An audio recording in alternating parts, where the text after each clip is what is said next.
people. The only reason I'm a homeowner is because 3 of my friends, we went in and we bought a townhouse together. And we bought out one of the individuals a year ago, and now we're at a point in time where we want to go our separate ways, and we are going to have some hard choices to make. But we do have choices and options in Arlington.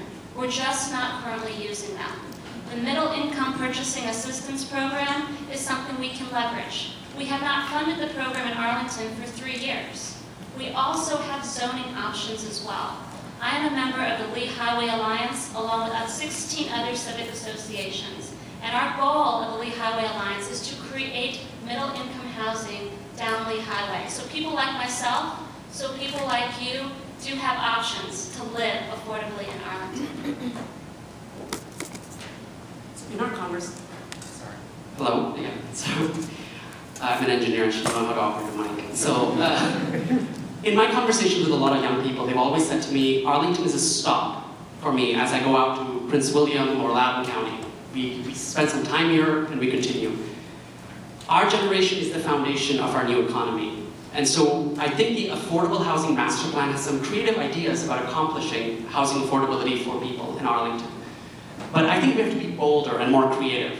One idea that we've circulated and talked about is taking an empty office building in Crystal City, talking to the developer about what it would cost to retrofit that into market affordable housing, bringing 500 residents who would live there potentially to put in some money and create a cooperative investment fund, and then leveraging the county's money and a public investment model at a low interest loan to allow those young people to live there. We tackle housing affordability, create opportunity, and address empty office space. So looking at more bold and creative new solutions.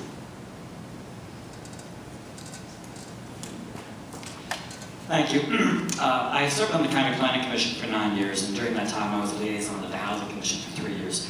During that period of time, I was one of the many people who was involved in what we call the Affordable Housing Ordinance. That thing is now about 10 years old, and it is time to update that.